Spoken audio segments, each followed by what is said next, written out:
السلام عليكم ورحمة الله وبركاته. نحمده ونصلي على رسوله الكريم. أما بعد فقد قال الله تعالى في القرآن العظيم والفرقان المجيد: ويوم حنين إذا أعجبتكم كثرتكم فلن تغني عنكم شيئا وضاقت عليكم الأرض بما رحبت ثم وليتم مدبرين ثم أنزل الله سكينته على رسوله وعلى المؤمنين وأنزل جنودا لم تروها صدق الله العلي العظيم. سبحان ربك رب العزة عما يصفون وسلام على المرسلين والحمد لله رب العالمين. اللهم صل على سيدنا محمد وعلى آله وأصحابه وسلم.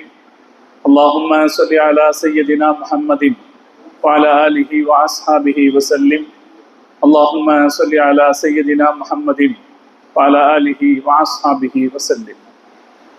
கண்ணியத்திற்கும் மரியாதைக்கும் உரிய அல்லாஹுவின் நல்லடியார்களே, பெரியோர்களே, அருமை சகோதரர்களே, புனிதம் நிறைந்த ரமலான் மாதத்தினுடைய 20வது தராவீகை நிறைவேற்றி இங்கே அமர்ந்திருக்கிற நம் அனைவரின் மீதும் அல்லாஹு ஜல்ல ஜலாலுவின் பேரருள் என்றென்றும் நிறைவாக பொழியட்டுமாக. அருமையானவர்களே, புரட்சி பாதையின் வெளிச்ச கீற்றுகள் என்கிற தொடரிலே இன்றைய தினம் ஹுனைன் யுத்தம், தாயிஃப் முற்றுகை ஆகிய 2 செய்திகளை பற்றி நாம் பார்க்க இருக்கிறோம். அதற்கு முன்னதாகவும் சில செய்திகளை நாம் அறிந்து கொள்ள வேண்டி இருக்கிறது. அல்லாஹு தாலா இன்றைக்கு வாய்ப்பளிக்கிற வரை நாம் அந்த செய்திகளை பார்க்கலாம். அல்லாஹு தாலா இதில் இருக்கிற நமக்கான பாடங்களை புரிந்து கொள்கிற தௌஃபீக்கை அல்லாஹ் நம் அனைவருக்கும் செய்தற் புரிவானாக. அருமையானவர்களே, நபிகள் நாயகம் ஸல்லல்லாஹு அலைஹி வஸல்லம் அவர்கள் ஹிஜ்ரி 8ஆம் ஆண்டு ரமலான் மாதத்தில் மக்காவை வெற்றி கொண்டார்கள். மக்காவை வெற்றி கொண்டது உண்மையிலே அது ஒரு பெரிய வெற்றி தான். ஒரு மனிதர் அவருடைய சொந்த ஊரிலிருந்து வெளியேற்றப்பட்ட பிறகு அதே ஊரை அவர் சில வருடங்களுக்குள்ளாக பலத்த அதிகாரத்தோடு எதிர்ப்பில்லாமல் கைப்பற்றுவது என்பது எந்த ஒரு வரலாற்றையும் மகிமைப்படுத்தக்கூடிய ஒரு செய்தி தான். ஆனால் நாம் ஒன்று கவனிக்க வேண்டும். பெருமானார் ஸல்லல்லாஹு அலைஹி வஸல்லம் அவர்கள் மக்காவை வெற்றி அடைந்த உடனே அல்லாஹு தாலா அல் யௌம அக்மல்து லக்கும் தீனக்கும், இன்று நான் உங்கள் மார்க்கத்தை பரிபூர்ணப்படுத்தி விட்டேன் என்று சொல்லவில்லை. நான் ஏற்கனவே உங்கள்கிட்ட சொன்னேன், அது வெற்றி தான். ஆனால் அது ஒரு அதிகார ரீதியில் நமது அடையாளத்தை நிலைப்படுத்தி கொள்ள உதவியது என்பதை விட அந்த வெற்றியை நாம் எப்படி பார்க்கிறோம் என்றால், புனிதமிக்க காபாவையும் அதன் வளாகத்தையும் சுத்தப்படுத்துவதற்கு கிடைத்த ஒரு வரலாற்று வாய்ப்பு என்று நாம் அதை பார்க்கிறோம். நபி ஸல்லல்லாஹு அலைஹி வஸல்லம் அவர்கள் அப்படித்தான் அந்த வாய்ப்பை பார்த்தார். அதைத்தான் ஸல்லல்லாஹு அலைஹி வஸல்லம் அவர்கள் கொண்டாடினார்கள். ஜாஅல் ஹக்கு வ ஸஹகல் பாத்தில் இன்னல் பாத்தில கான ஸஹுகா. சத்தியம் வந்து விட்டது, அசத்தியம் அழிந்து விட்டது, அசத்தியம் அழிந்தே தீரும் என்று சொல்லி சொல்லி அங்கிருந்த சிலைகளை ஸல்லல்லாஹு அலைஹி வஸல்லம் அவர்கள் அப்புறப்படுத்தினார்கள் அல்லவா? அப்படி அப்புறப்படுத்தியதுதான் முஹம்மது ரசூலுல்லாஹி ஸல்லல்லாஹு அலைஹி வஸல்லம் அவர்களுடைய வாழ்க்கையை பொறுத்தவரை பெரிய விஷயம். இந்த மக்கள் என்னை எவ்வளவு தூரம் அக்கிரமம் பண்ணாங்க, அவங்களையெல்லாம் நான் ஜெயிக்கிற ஒரு நேரம் வந்திருக்குதே என்ற பெருமை பெருமானார் ஸல்லல்லாஹு அலைஹி வஸல்லம் அவர்களுடைய இதயத்தில் வரவே இல்லை. இந்த நிகழ்ச்சிக்கு சற்று முன்னதாக அவர்களை வந்து சந்திக்கிற அபூ சுஃபியான் இடத்திலே பெருமானார் ஸல்லல்லாஹு அலைஹி வஸல்லம் அவர்கள் என்ன சொன்னாங்க? உங்களை ஜெயிக்கிற நேரம் வந்துருச்சு பார்த்தீங்களா அப்படின்னு சொல்லல. இன்னும் நீங்க லா இலாஹ இல்லல்லாஹ் சொல்றதுக்கு நேரம் வரலையா என்றுதான் ஸல்லல்லாஹு அலைஹி வஸல்லம் அவர்கள் கேட்டார். ஒரு இலட்சியவாதி, ஒரு சீர்திருத்தவாதி, ஒரு ஒரு நபி இப்படித்தான் சிந்திப்பவராக இருக்க முடியும். அதனாலே பெருமானார் ஸல்லல்லாஹு அலைஹி வஸல்லம் அவர்களுக்கு இந்த யுத்தத்தில், இந்த வெற்றியில், மக்கா வெற்றியில அடுத்தடுத்து செய்ய வேண்டிய பணிகளை பற்றிய சிந்தனைகள் வந்தது. அதனால ஸல்லல்லாஹு அலைஹி வஸல்லம் அவங்க மக்கால இருக்கிற காபாவை சுத்தி இருக்கிற சிலைகளை எல்லாம் அழிச்சாச்சு, சிலைகளை எல்லாம் எடுத்தாச்சு. அதுக்கப்புறம் ஸல்லல்லாஹு அலைஹி வஸல்லம் அவங்க அந்த மக்களை இஸ்லாத்துல சேர்க்கிறதுல தான் கவனமா இருந்தாங்க. அந்த மக்களை தண்டிக்கிறதுலையோ கண்டிக்கிறதுலையோ நீங்க எல்லாம் எனக்கு எப்படி எல்லாம் இடையூறு பண்ணி இருக்கீங்க என்று சொல்றதுலையோ நபி ஸல்லல்லாஹு அலைஹி வஸல்லம் அவங்க கவனமா இருக்கல. ஒரு சிறந்த வாழ்க்கைக்கு நமக்கெல்லாம் அது பாடம். அல்லாஹ் நமக்கு சில உயர்வுகளை தருவான். அந்த உயர்வுகளின் போது நமக்கு ஏற்கனவே தொல்லை செய்தவர்கள் பக்கத்தில் வருவார்கள். அப்போது அவர்களை அரவணைக்கவும் அவர்களை நல்வழிப்படுத்தவும் நான் சிந்திக்க வேண்டுமே தவிர அவங்களுடைய பழைய விவகாரங்களை கிளறி கொண்டிருப்பது ஒரு சிறந்த மனிதனுக்கான அழகல்ல. முகமது ஸல்லல்லாஹு அலைஹி வஸல்லம் அவர்கள் மிகச்சிறப்பாக எடுத்து காட்டினார். மக்காவை ஜெயிச்சதுக்கு அடுத்த நாள் சஃபா மலைக்கு மேலே ஏறி ரசூல் ஸல்லல்லாஹு அலைஹி வஸல்லம் உட்கார்ந்துக்கிட்டாங்க. அந்த மலையினுடைய அடிவாரத்துல உமர் ரலியல்லாஹு தஆலா உட்கார்ந்துக்கிட்டாங்க. மக்காக்காரங்க கொஞ்சம் கொஞ்சம் பேரா வந்து ரசூலுல்லாஹ்ட்ட பையத் செய்யறாங்க. உங்களை நாங்க ஸல்லல்லாஹு அலைஹி வஸல்லம் இஸ்லாத்தை ஏத்துக்கிட்டோம் அப்படிங்கிறதுல பையத் செய்யறாங்க. ஆண்கள் பையத் செய்து முடிச்ச பிறகு பெண்கள் பையத் செய்யறதுக்காக வர்றாங்க. நபி ஸல்லல்லாஹு அலைஹி வஸல்லம் அவர்களுடைய வரலாற்றில் ஒரு செய்தி உண்டு. பையத்துனா என்ன? கையடிச்சு உறுதிமொழி கொடுக்கிறது தானே. நபி ஸல்லல்லாஹு அலைஹி வஸல்லம் அவர்கள் எந்த பெண்ணிடத்திலும் கையெழுத்து உறுதிமொழி வாங்கியதில்லை. இதுவும் கவனிக்கணும். சொல்லுவாங்க, இந்த பெண்கள் திருப்பி சொல்லுவாங்க. ரசூல் ஸல்லல்லாஹு அலைஹி வஸல்லம் அவர்களிடத்திலேயே இப்படித்தான் என்றால் அவர்களுக்கு அப்பால் இந்த உலகத்தில் எவ்வளவு பெரிய ஷேக் என்று வந்தாலும் அவர்களிடத்தில் நாம் அப்படித்தான் நடந்து கொள்ள வேண்டும். ரசூலுல்லாஹ்ட்டே கை கொடுக்கிறது இல்லைன்னா அப்புறம் வேற யாராக இருந்தாலும் பெண்கள் அந்நிய ஆண்களிடத்தில் கை தருதல் என்கிற பேச்சுக்கே இடம் கிடையாது மார்க்கத்தில். இது நம்ம புரிஞ்சுக்கணும். நபி ஸல்லல்லாஹு அலைஹி வஸல்லம் அவங்க சஃபா மலைக்கு மேல கொஞ்சம் ஏறி உட்கார்ந்துருக்காங்க. அதன் முனையிலே உமர் ரலியல்லாஹு தஆலா உட்கார்ந்து கொண்டார்கள். அந்த முற்றத்தில் பெண்கள் வந்து உட்கார்ந்தார்கள். அந்த பெண்களிடத்துல ஸல்லல்லாஹு அலைஹி வஸல்லம் அவர்கள் சொல்லிக் கொடுப்பதை உமர் ரலியல்லாஹு தஆலா திருப்பி எடுத்து சொல்ல அந்த பெண்கள் எல்லோரும் அதை திருப்பி சொல்லுவாங்க. இதுதான் ஏற்பாடு. இந்த கூட்டத்தோடு கூட்டமாக அபூ சுஃபியான் என்ன சொன்ன ரலியல்லாஹு அபூ சுஃபியான் ரலியல்லாஹு அன்ஹு அவர்களுடைய மனைவி ஹிந்தா அம்மா ரகசியமா ஒரு துணியை போட்டு தன்னை மூடி மறைச்சுக்கிட்டு இங்க வந்து உட்கார்ந்தாங்க. ஹிந்தா அம்மா நேற்று வரைக்கும் எப்படி இருந்தாங்கங்கிற வரலாறு பார்த்தோம். அபூ சுஃபியான் வந்து நீங்க எல்லாம் பெருமானார் இடத்துல சரணடைங்கன்னு சொன்ன போது அவங்களுடைய மீசையை பிடிச்சி இழுத்துக்கிட்டு கண்டிச்சவங்க இந்த அம்மா. நபி ஸல்லல்லாஹு அலைஹி வஸல்லம் அவர்களுடைய சிறிய தந்தை ஹம்சா ரலியல்லாஹு தஆலா அன்ஹு அவர்களுடைய இதயத்தை பிளந்து அவர் நெஞ்சை பிளந்து இதயத்தை எடுத்து கடித்து துப்பினவங்க அவங்க. அதனால அவங்கள மேல ரசூல் ஸல்லல்லாஹு அலைஹி வஸல்லம் அவங்களுக்கு எவ்வளவு வருத்தமும் வேதனையும் இருக்கும் என்பது தெரியும், எல்லாருக்கும் தெரியும். இந்த அம்மா வர்றாங்க. பல ஆண்களை விட மக்காவின் பல ஆண்களை விட பெருமானார் ஸல்லல்லாஹு அலைஹி வஸல்லம் அவர்கள் மீது பலத்த கோபத்தையும் ஆத்திரத்தையும் வெளிப்படுத்தினவங்க அவங்க அங்க வர்றாங்க. அவங்களும் மறைஞ்சுக்கிட்டு உட்கார்ந்து இருக்காங்க. நபி ஸல்லல்லாஹு அலைஹி வஸல்லம் அவங்ககிட்ட வார்த்தையை சொல்லி கொடுக்குறாங்க. உபாயிஉகுன்ன அலா அல்லாஹ் துஷ்ரிக்ன பில்லாஹி ஷையா. நான் முதல்ல உங்களுக்கு சொல்றேன், இனிமேல் நாம் அல்லாஹ்வுக்கு யாரையும் இணை வைக்க கூடாது என்று நான் உங்களுக்கு உறுதிமொழி சொல்கிறேன், சொல்லுங்க அப்படின்னு. அப்ப அந்த பெண்கள் எல்லோரும் சொன்னாங்க, நாங்க அல்லாஹ்வுக்கிட்ட உறுதிமொழி ஏற்கிறோம், அல்லாஹ்வுக்கு யாரையும் இணை வைக்க மாட்டோம்.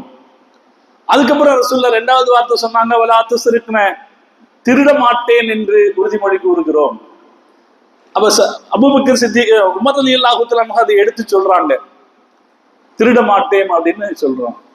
அப்ப இந்த அம்மா அப்பவே ரசூலுல்லாஹ்ட்ட ஒரு கேள்வி கேட்கிறாங்க. என் கணவர் ரொம்ப கஞ்சத்தனமான ஆளா இருக்காரு, அவர் காசு தர மாட்டேங்கிறார் போதுமான அளவு, அவர் பாக்கெட்ல இருந்து காசு எடுக்கிற பழக்கம் எனக்கு இருக்கு, அப்ப அது தப்பா அப்படின்னு கேட்கிறாங்க. இப்ப நபி ஸல்லல்லாஹு அலைஹி வஸல்லம் சொன்னாங்க, உங்க கணவர்கிட்ட இருந்து உங்களுக்கு தேவையான காசை எடுக்கிறது தப்பல்ல, எடுத்துக்கலாம்னாங்க.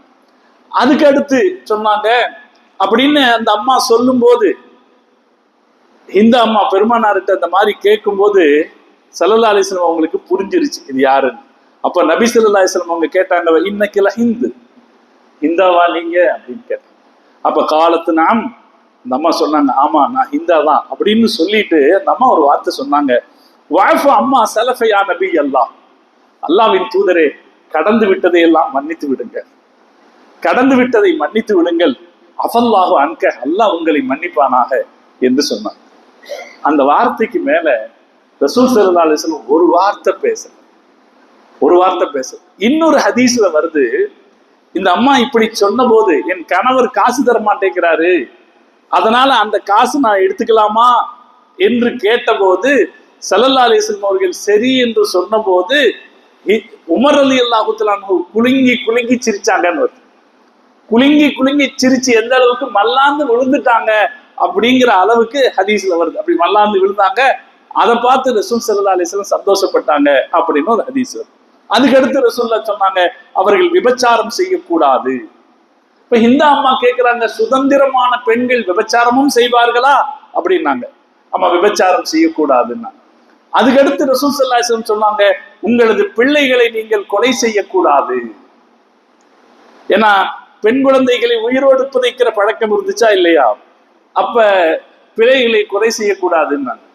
அப்ப இந்த அம்மா சொன்னாங்க, எங்க பிள்ளைங்களை எல்லாம் நாங்க நல்லா வளர்த்துறோம், நீங்க தான் யுத்தத்துல கொன்னீங்க. பத்ர் யுத்தத்துல இந்த அம்மாவுடைய இந்த அபூ சுஃபியானுடைய சில பையங்க இறந்து போயிட்டாங்க. அதை முன்னிட்டு சொன்னாங்க, எங்க பிள்ளைங்களை எல்லாம் நாங்க வளர்த்தோம், நீங்க கொன்னீங்க.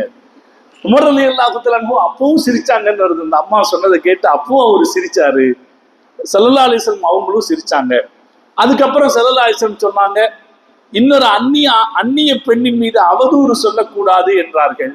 அப்போது இந்த அம்மா, நீங்க சொல்றது சரிதான், ஏன்னா அவதூறு சொல்வது மிகவும் அருவருப்பான விஷயம், செய்யக்கூடாதுன்னாங்க. அதுக்கப்புறம் ஸல்லல்லாஹு அலைஹி வஸல்லம் சொன்னாங்க, நல்ல விஷயங்களில் அல்லாஹ்வுக்கு மாறு செய்யக்கூடாது என்றார்கள். அதையும் அந்த அம்மா சொன்னாங்க, இனிமேல் நாங்க இது மாதிரியான சபைகளை தவிர வேறு எந்த விஷயத்திலையும் நாங்க யாருக்கும் எந்த தீங்கையும் செய்ய மாட்டோம் அப்படின்னு சொன்னாங்க. அப்படி சொன்ன பிறகு இந்த அம்மா சொன்னாங்க, நீங்க சொன்ன விஷயங்கள் எல்லாம் நல்ல விஷயங்கள், அந்த விஷயங்களை நாங்கள் பின்பற்றுவோம் என்று சொன்னாங்க. இப்படி ஒரு செய்தி. இதை நான் ஏன் இவ்வளவு தூரம் சொன்னேன்னா, நபி ஸல்லல்லாஹு அலைஹி வஸல்லம் அவர்களுடைய வாழ்க்கையில வெற்றிக்கு பின்னால் அவர்களுடைய இலக்கு என்னவாக இருந்தது?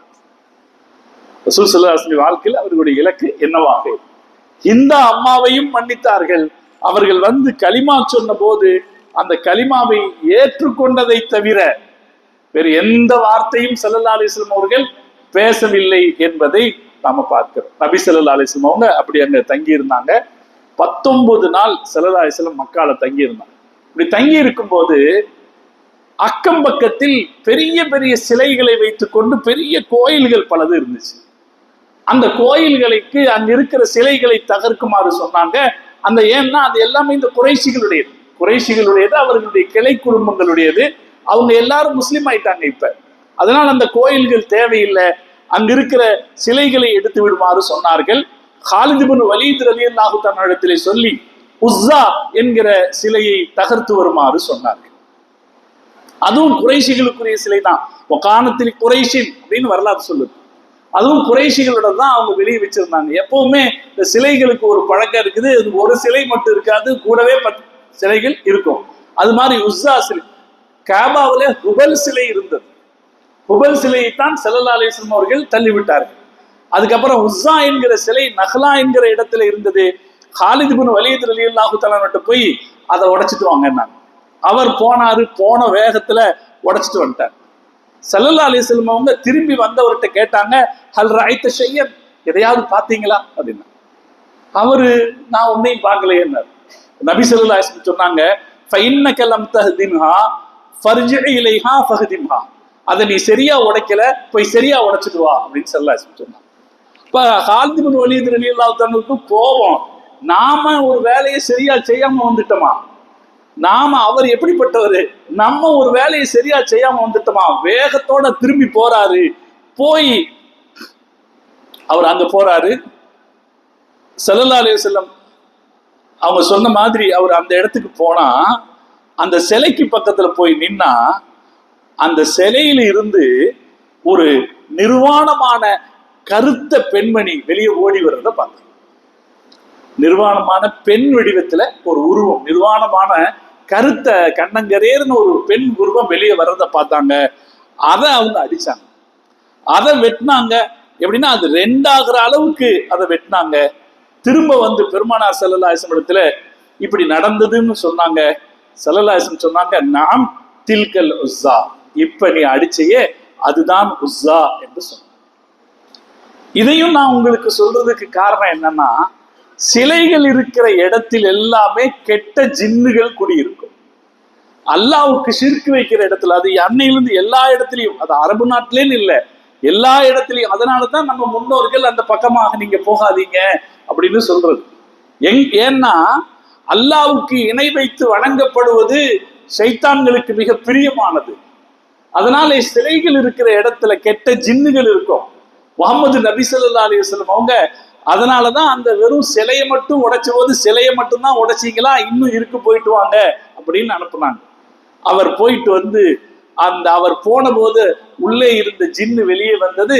அதை அவர் வெட்டி சாய்த்து விட்டு சொன்ன போது வந்தபோது நபி ஸல்லல்லாஹு அலைஹி வஸல்லம் அவர்கள் சொன்னார்கள், நாம் தில்கல் உஸ்ஸா, அதுதான் உஸ்ஸா அப்படின்னு சொல்லிட்டு அடுத்த ஒரு வார்த்தை சொன்னாங்க, வகத ஐஸத் அன் துஅபத ஃபீ பிலாதிக்கும் அபதா, இனி இந்த ஊரில் நீங்கள் அதை வணங்க யாரும் இல்லை என்று அதற்கு தெரிந்து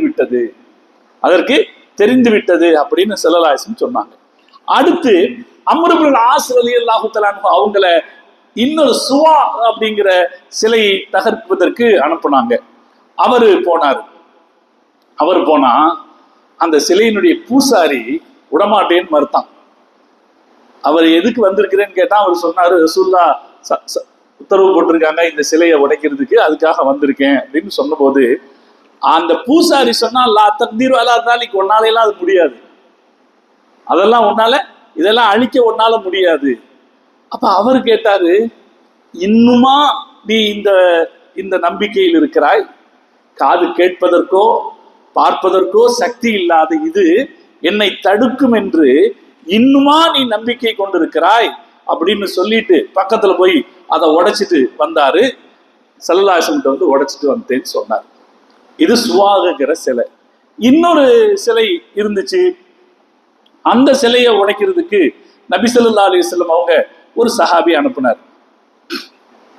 ஸைத் இப்னு அஸ்ஹலி அப்படிங்கிற சஹாபிய மனாத்து சிலையை உடைக்கிறதுக்காக அனுப்புனார். நம்ம எல்லாம் கேள்விப்பட்டிருப்போமா இல்லையா, மனாத்துன்ற பேர்ல ஒரு சிலை வச்சு மனாத்து சிலையை உடைக்கிறதுக்காக அனுப்புனாங்க. அவரு அதே போல மனாத்து சிலை இருந்த இடத்துக்கு வந்தாரு. அப்ப அந்த சிலைக்கு இருந்த பூசாரி எதுக்கு வந்தீங்கன்னு கேட்டாரு. இதை நான் உடைக்கிறதுக்காக வந்தேன் அப்படின்னு சொன்னாரு. போய்க்கிங்கன்ட்டார். போய்க்கிங்கன்னு வழி விட்டார். அந்த ஆள் தடுக்கல, போய்க்கிங்கன்னு வழி விட்டார். இவர் இந்த ஸஅத் இப்னு ஸைத் ரலியல்லாஹு தஆலா அன்ஹு அதை நெருங்கி போன போதும் உள்ளே இருந்து ஒரு கருத்த நிறத்தில் நிர்வாணமான ஒரு பெண் உருவம் தலைவிரி கோலமாக வெளியே வந்தது.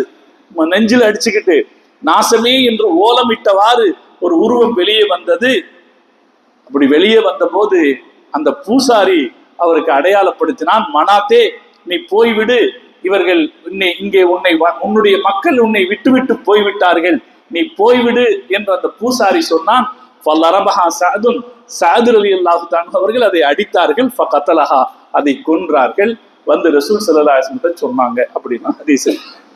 இது அக்கம் பக்கத்தில் இருந்த சிலைகள் அகற்றப்பட்டதை காட்டுகிறது. அந்த அகற்றப்பட்ட போது என்ன நடந்துச்சு அப்படிங்கிறதையும் காட்டுது. இதை நம்ம தெரிஞ்சுக்கணுங்கிறதுக்காக சொல்றேன். நபி ஸல்லல்லாஹு அலைஹி வஸல்லம் அவங்க ஆட்சி அதிகாரத்தை பெற்ற உடனே நிலப்பரப்பு தன் கைப்பக்குள்ளே வந்து விட்டது அப்படிங்கிறத மட்டும் நினைச்சு ரசூல் ஸல்லல்லாஹு அலைஹி வஸல்லம் அவங்க நிம்மதி அடையல. அதன் சுற்றுப்புறங்களில் இந்த சிலைகள் இருப்பது அனுமதிக்கப்பட தகுந்ததல்ல என்று ஸல்லல்லாஹு அலைஹி வஸல்லம் அவர்கள் அதை தகர்த்தார்.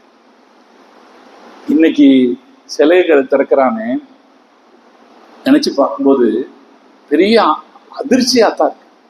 ஏன்னா இந்த பிரதேசங்கள் எல்லாமே இந்த சிலை வணக்கத்தில் மூழ்கி கிடந்த பிரதேசங்கள். அதிலிருந்து ஒரு சின்ன எச்சம் கூட மிச்சம் இல்லாமல் விரட்டி அடித்த பெருமை முஹம்மது ரசூலுல்லாஹி. அந்த சக்தி அபரிமிதமானது. வரலாற்றில் யாருக்கும் எந்த இடத்திலும் கிடைத்ததில்லை, எந்த நபிக்கும் கிடைத்ததில்லை, எந்த நபிக்கும் இப்படி ஒரு சக்தி கிடைத்ததில்லை. ஆச்சரியகரமான சக்தி இது. இப்படி ஒரு நபிக்கு இந்த மாதிரி இது போல சிலை வணக்கத்திலிருந்து மக்களை பாதுகாக்கிற, சிலை வணக்கத்தை ஒழிக்கிற சக்தி. அப்படி ரசூல் ஸல்லல்லாஹு அலைஹி வஸல்லம் அவர்களால பாதுகாக்கப்பட்டு பரிசுத்தப்படுத்தப்பட்ட நிலம் தான் இந்த அரபு நிலம்.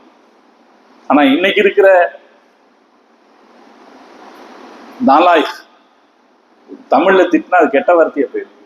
இன்னைக்கு இருக்கிற இந்த ஆளுக அங்க கோயிலை திறந்து வைக்கிறதுக்கு அனுமதிக்கிறாங்க அப்படின்னா நமக்கு என்ன யோசிக்க தோணுது?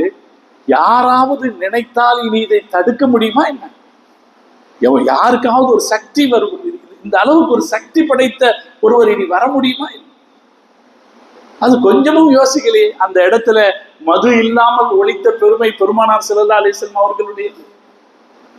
இது யாருக்காவது அப்படி ஒழிக்கிற சக்தி கிடைக்குமா இந்த உலகத்துல? இது முகமது ரசூலுல்லாஹி ஸல்லல்லாஹு அலைஹி வஸல்லம் மகத்தான சக்தி வெளிப்பட்டு கொண்டிருந்த நிலம் அல்லவா இதெல்லாம். அதை யோசிக்கல இந்த அபாக்கியவாதிகள்.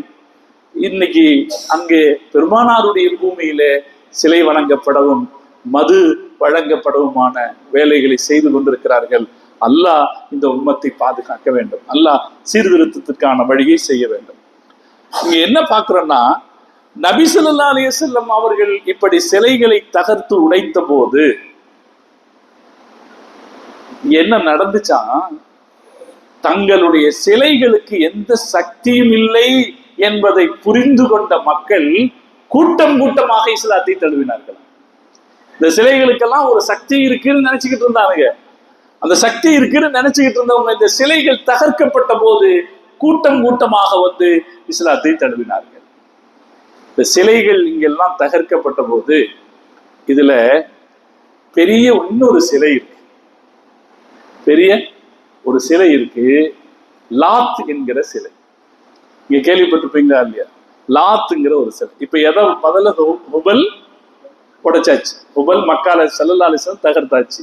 அதுக்கப்புறம் காலித் இப்னு வலீத் ரலியல்லாஹு தஆலா அன்ஹு போய் உஸ்ஸாவை தகர்த்துட்டாங்க. அதுக்கப்புறம் சுவாவை தகர்த்தாச்சு. அதுக்கப்புறம் மனாத்தை தகர்த்தாச்சு. இன்னொரு பெரிய சிலை ஒண்ணு இருக்கு, அதுக்கு பேரு உஸ்ஸா. உஸ்ஸா சிலை அதுவும் மிகவும் செல்வாக்கு வாய்ந்த சிலையாக இருந்தது. அந்த சிலை யாருடைய பகுதியில் இருந்ததுன்னா ஹவாஸின்களுடைய பகுதியில் இருந்துச்சு. இங்க ஹஸரத் காலித் ரலியல்லாஹு தஆலா அன்ஹு போய் இந்த சிலையை உஸ்ஸா சிலையை உடைத்தார்களா இல்லையா? உஸ்ஸாவை உடைத்த போது ஹவாஸின்கள்ட்ட லாத்து சிலை இருந்தது. ஹவாஸின்கள்ட்ட லாத்து சிலை இருந்தது. அந்த சிலையை வைத்திருந்தவர்களுக்கு அடுத்து முகமது நபி ஸல்லல்லாஹு அலைஹி வஸல்லம் அவர்கள் இந்த சிலையை உடைக்க ஆள் அனுப்புவார்கள் என்று அவர்களுக்கு ஒரு அச்சம் வந்தது. உஸ்ஸா தகர்க்கப்பட்டதன் மீது உண்டான கோபத்தினாலே இந்த ஹவாஸின்கள் பெருமானார் ஸல்லல்லாஹு அலைஹி வஸல்லம் அவர்களுக்கு எதிராக ஒரு பெரும் படையை திரட்டினார். 20,000 பேர் கொண்ட படையை திரட்டினார். அந்த 20,000 பேரை எதிர்த்து நடந்த யுத்தத்துக்கு பேர் தான் ஹுனைன் யுத்தம். நான் ஏன் இவ்வளவு தூரம் சொல்லிட்டு வந்தேன்னா, இந்த யுத்தத்தினுடைய பின்னணி காரணம் என்னங்கிறத கொஞ்சம் சரியாக நாம புரிஞ்சுக்கணும். இந்த யுத்தத்தினுடைய பின்னணி காரணம் என்னன்னா, இந்த உஸ்ஸா தகர்க்கப்பட்ட போது தங்களுடைய பகுதியில் இருக்கிற லாத்துக்கு ஆபத்து வந்துவிடக் கூடும் என்று அவங்க ஆத்திரப்பட்டாங்க. அந்த ஆத்திரத்தை அதை பாதுகாக்கணும் அப்படிங்கிறது ஒரு நோக்கம். முகமது ரசூல் ஸல்லல்லாஹு அலைஹி வஸல்லம் அவங்களை இனி அவர்களுடைய அதிகாரம் வளர்றதை விடக்கூடாது என்று நினைச்சது ஒரு நோக்கம். அந்த ஹவாஸின் மக்கள் பெருமானார் ஸல்லல்லாஹு அலைஹி வஸல்லம் அவர்களுக்கு எதிராக 20,000 பேரை திரட்டினாங்க. கொஞ்சம் பேர் எவ்வளவுங்க? 20,000 பேர். இவங்களுடைய பகுதி எங்க இருக்குன்னா, பெருமானார் ஸல்லல்லாஹு அலைஹி வஸல்லம் அவர்களுடைய இடத்திலிருந்து அரஃபாவுக்கு போற வழி இருக்கு இல்லையா? மக்கால ஹஜ்ஜுக்கு போறாங்களா இல்லையா? அரஃபாவுடைய திசையில 10 கிலோமீட்டருக்கு அப்பால இவங்க இருக்காங்க. இந்த பகுதியில இவங்க இருக்கிறவங்களுக்கு அவங்க ஒரு படையை திரட்டுறாங்க. அவங்களுடைய படைக்கு மாலிக் அப்படிங்கிற ஒரு தளபதி வர்றாரு. அந்த மக்களுடைய தளபதியாக மாலிக்னு ஒருத்தர் வர்றாரு. சின்ன வயசுக்காரருக்கு அவருக்கு ஒரு மனசுக்கு ஒரு பெரிய தைரியம். நாம முகமது ஸல்லல்லாஹு அலைஹி வஸல்லத்தை அழிச்சிட முடியும் அப்படிங்கிற ஒரு என்ன, அழிச்சு ஆகணும் அப்படிங்கிற வைராக்கியம். அந்த வைராக்கியத்துல அவனுடைய மக்கள் எல்லாத்தையும் திரட்டுறாருன்னா எல்லாத்தையும் மக்களை மட்டுமல்ல, அக்கம் பக்கத்தில் இருந்த மக்களை மட்டுமல்ல, அவருடைய குடும்பத்தில் இருந்த, அவருடைய குடும்பத்தை சார்ந்த பெண்கள், சிறுவர்கள், அவங்க வீடுகள்ல வச்சிருக்கிற ஆடுகள், மாடுகள், கோழிகள் எல்லாத்தையும் சேர்த்து கூட்டிட்டு யுத்தத்துக்கு கிளம்புறாரு. நபி ஸல்லல்லாஹு அலைஹி வஸல்லம் அவர்களுக்கு இந்த செய்தி தெரியுது. ஸல்லல்லாஹு அலைஹி வஸல்லம் அவங்க உடனடியாக ஒருத்தரை அனுப்பி, நீங்க போய் நேரா அவங்களுக்குள்ளேயே சேர்ந்துருங்க, அவங்க என்ன செய்யறாங்கன்னு பார்த்துட்டு வாங்க. அபா ஹத்ரத்துல் அஸ்லமி அப்படிங்கிற ஒரு சஹாபிய நீங்க போய் அவங்களுக்குள்ளேயே சேர்ந்துருந்து அவங்க என்ன செய்யறாங்க அப்படின்னு பார்த்துட்டு வாங்க அப்படின்னு அனுப்புறாங்க. அவர் போய் பார்க்கிறாரு. போய் பார்த்து அங்க என்ன நடக்குதுங்கிற செய்திகளை பார்த்துட்டு இருக்காரு. நபி ஸல்லல்லாஹு அலைஹி வஸல்லம் அவங்க இங்க இருந்து கிளம்புறாங்க. அவங்க மொத்தம் வரும்போது 10,000 பேர் வந்தாங்க இல்லையா? இப்ப இஸ்லாத்துக்கு வந்தவங்க பல பேர். அப்ப 12,000 பேர் கிளம்புறாங்க. இதில் சில பேர் முஸ்லிம் ஆகல. இன்னும் முஸ்லிம் ஆகாவிட்டாலும் மக்காவுக்கு ஒரு ஆபத்து வந்து இருக்கிறது என்கிற அடிப்படையில பலர் கிளம்புனாங்க. அப்படி கிளம்புனதுல ஒருத்தர் சஃப்வான், மக்காவுடைய பெரிய பணக்காரர், உமையாவுடைய மகன் சஃப்வான். இன்னொருத்தர் சுஹைலும் பெரிய தலைவர், மக்காவுடைய தலைவர்கள்ல பெரிய தலைவர். அவரும் இஸ்லாத்துக்கு வரல, ஆனா அவரும் இந்த யுத்தத்துல கலந்துக்கிறதுன்னு வர்றாரு. சஃப்வான் கிளம்பும் போது நபி ஸல்லல்லாஹு அலைஹி வஸல்லம் ஒரு ஆள் அனுப்பி சஃப்வான் கிட்ட கொஞ்சம் பணம் கடன் கேட்கிறாங்க. யுத்தம்னா காசு வேணும் இல்ல, இப்ப கேட்கிறாங்க அவர்கிட்ட. ஸல்லல்லாஹு அலைஹி வஸல்லம் கேட்கிறாங்க, ஒரு 100 கவச ஆடைகள் கொடுங்க. ஒரு யுத்தத்துக்கு தேவையான அந்த கவச ஆடைகள்னா, கவச ஆடை, மேல போடுற தலை கவசம், இதுக்கு தேவையானதெல்லாம் கொடுங்க அப்படின்னு ஸல்லல்லாஹு அலைஹி வஸல்லம் கேட்டாங்க. இப்ப கேட்டபோது சஃப்வான் கேட்டாரு, இது எப்படி கேக்குறீங்க? அகஸ்பன், கட்டாயமா இது எங்கிட்ட இருந்து எடுத்துக்க போறீங்களா, இல்ல திருப்பி தந்துருவீங்களா அப்படின்னு கேட்கிறார். நபி ஸல்லல்லாஹு அலைஹி வஸல்லம் அப்படி கேட்கிற அளவுக்கு சுதந்திரத்தை வச்சிருந்தாங்க.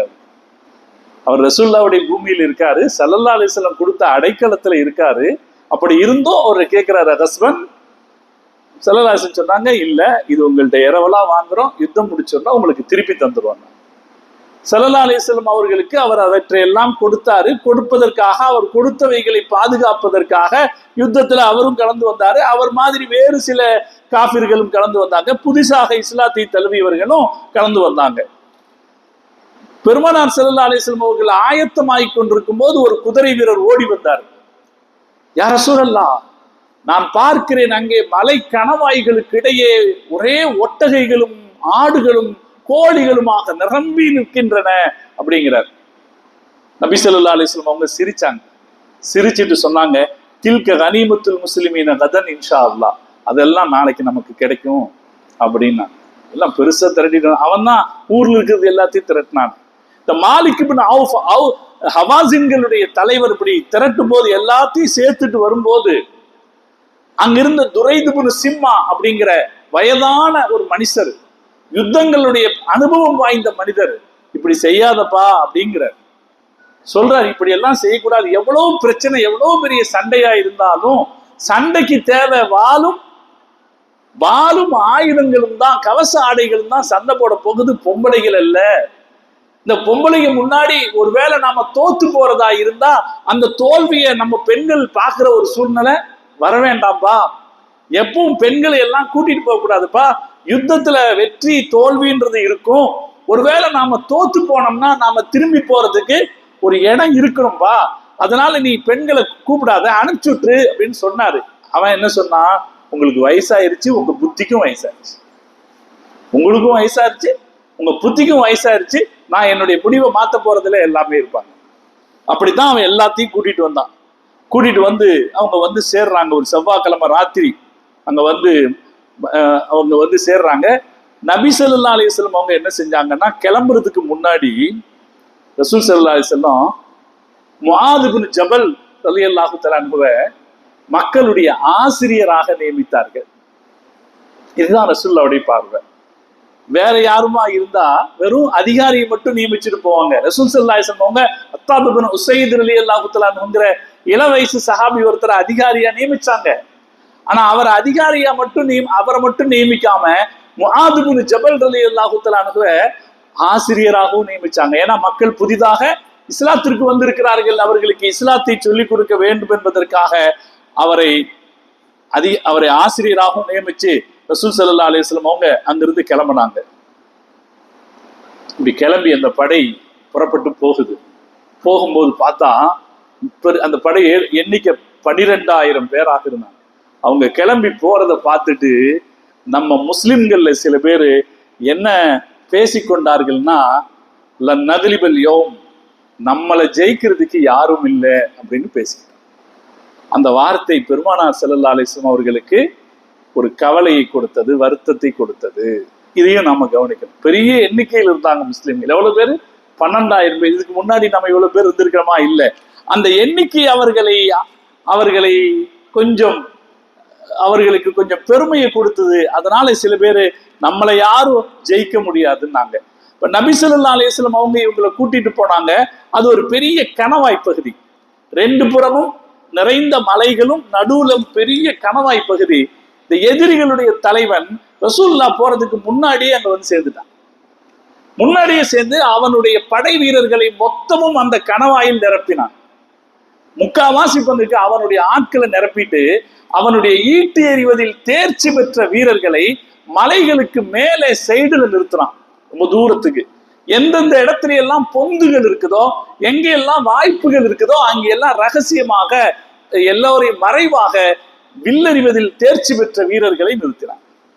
முகமது நபி ஸல்லல்லாஹு அலைஹி வஸல்லம் அவங்க காலித் இப்னு வலீத் ரலியல்லாஹு தஆலா அன்ஹுவை முன்னணியில ஒரு படையோட ஸல்லல்லாஹு அலைஹி வஸல்லம் அனுப்பினாங்க. நீங்க முன்னாடி போங்கன்னு அனுப்பினாங்க. ஒரு பெரிய படையோட காலித் ரலியல்லாஹு அவர் முன்னாடி வந்தார். பெருமானார் ஸல்லல்லாஹு அலைஹி வஸல்லம் அவர்களை சுற்றி இப்ப யார் இருந்தாங்கன்னா, ரசூல் ஸல்லல்லாஹு அலைஹி வஸல்லம் குடும்பத்தினர் இருந்தாங்க. ஏன்னா இப்ப ரசூலுல்லாஹ்வுடைய குடும்பம் எல்லாரும் முஸ்லீம் ஆயிடுச்சா இல்லையா? பெருமானாரை சுற்றி பெருமானாருடைய குடும்பத்தினர் இருந்தாங்க. இவர்கள் அந்த படையோடு அந்த ஹுனைன் பள்ளத்தாக்கு, அந்த பள்ளத்தாக்குக்கு பேர் தான் ஹுனைன், அந்த ஹுனைன் பள்ளத்தாக்கை அவர்கள் அடைக்கிற போது ஏற்கனவே இருந்த இந்த ஹவாஸின் படைகள் போக்க அப்படி தடுத்துறாங்க. இவங்களை தடைப்படுது. இப்ப முன்னாடி இந்த பெரிய படை நிக்கிறத பாக்குறாங்க. முஸ்லிம்கள் பார்க்கிற அந்த நேரம் கொஞ்சம் வெளிச்சம், இன்னும் நல்ல வெளிச்சம் வராத நேரம், கொஞ்சம் இருட்டு படர்ந்த நேரமாக இருந்தது. அந்த நேரத்துல மாலிக் இப்னு அவுஃப் அவனுடைய படை வீரர்களுக்கு உத்தரவிட்டான். ஏற்கனவே உத்தரவு சொல்லி இருந்தான். அவர்கள் முஸ்லிம்கள் கணவாய் பகுதிக்குள்ளே நுழைய தொடங்கியதுமே நீங்கள் சரமாரியாக அம்பு வீசிவிட வேண்டும் சொல்லியிருந்தான். அதை இவர்கள் எதிர்பார்க்கல. உள்ளே படைகள் நுழைய தொடங்கியதுமே சரமாரியாக அம்பு வீசப்பட்டது. காலித் இப்னு வலீத் ரலியல்லாஹு தஆலா அன்ஹு அவர்களோடு இருந்த அந்த படைகளை ஒருங்கிணைக்க காலித் ரலியல்லாஹு தஆலா அன்ஹு அவர்களால் முடியவில்லை. எல்லோரும் கடுமையான பாதிப்புக்கு ஆளாகி வேகமாக திரும்பினார். அவர்கள் திரும்பி ஓடிய வேகம் எப்படி இருந்தது அப்படிங்கிறத வரலாறு சொல்கிறது. அவங்க திரும்பி எந்த அளவுக்கு ஓடுனாங்கன்னா, லா எல்வி அஹதுன் அலா அஹதின், ஒருத்தர் பின்னாடி இருக்கிறவங்களை திரும்பி பார்த்துக்கிறதுக்கு கூட அவங்களுக்கு அந்த நேரத்துல தோணல. அப்படி அவங்க ஓடுனாங்க. அந்த அம்பு வீச்சு அந்த அளவுக்கு ஒரு மழை போல அம்பு வந்து பாஞ்சுது. திரும்பி ஓடுனாங்க. வகானத் ஹசீமத்தன் முன்கரத்தன், அது மிகவும் மோசமான ஒரு தோல்வியாக இருந்துச்சு. இவங்க திரும்பி ஓடுனாங்க. அபூ சுஃபியான் சொல்றாரு, இவங்க ஓடுறத பார்த்து அவர் சொன்னாரு, இவங்க என்னங்க, இவங்க கடைசியா செங்கடல்ல போய்தான் நிப்பாங்க போல இருக்கு. அப்படி ஓடுறாங்க. இவங்க செங்கடல்ல போய்தான் நிப்பாங்க போல இருக்கு. லா தன்தஹி ஹசீமத்துஹும் தூனல் பஹர், கடல்ல போய்தான் இவங்க நிப்பாங்க போல இருக்கு என்று அபூ சுஃபியான் சொல்ற அளவுக்கு இந்த படை வேகமா தெரிச்சு ஓடுது. தெரிச்சு ஓடும்போது என்ன ஆகும்? முன்னாடி வந்த படை தெரிச்சு ஓடும்போது பின்னாடி இருக்கிற படையும் ஓடுமா இல்லையா? இப்படி தெரிச்சு ஓடியது. அடுத்து முஹம்மது ரசூலுல்லாஹி ஸல்லல்லாஹு அலைஹி வஸல்லம் வந்தாங்க. அல்லாஹ்வுடைய தூதர் ஸல்லல்லாஹு அலைஹி வஸல்லம் அவர்கள் தான் முன்வைத்த காலை சிறிதும் பின்வைக்கல. சட்டுன்னு இந்த கூட்டத்தை எதிர்த்து நிற்க முடியல. சட்டென்று ஒதுங்கி பாதையின் ஓரத்தில் ஒதுங்கி நின்றார்கள், உறுதியாக நின்றார்கள். நபி ஸல்லல்லாஹு அலைஹி வஸல்லம் அவங்களும் 12 சஹாபாக்கள் மாத்திரமே பெருமானாரோட நின்னாங்க. அவங்க மட்டும் நின்னாங்க. நபி ஸல்லல்லாஹு அலைஹி வஸல்லம் அந்த இடத்தை விட்டு நகரவே இல்லை. ஸல்லல்லாஹு அலைஹி வஸல்லம் அவங்களோட அபூபக்கர் சித்திக் ரலியல்லாஹு தஆலா அன்ஹு, உமர் ரலியல்லாஹு தஆலா அன்ஹு, மற்ற 2 பேர் இருந்தாங்க. முதல்ல ஒரு 12 பேர் தான் இருந்தாங்க.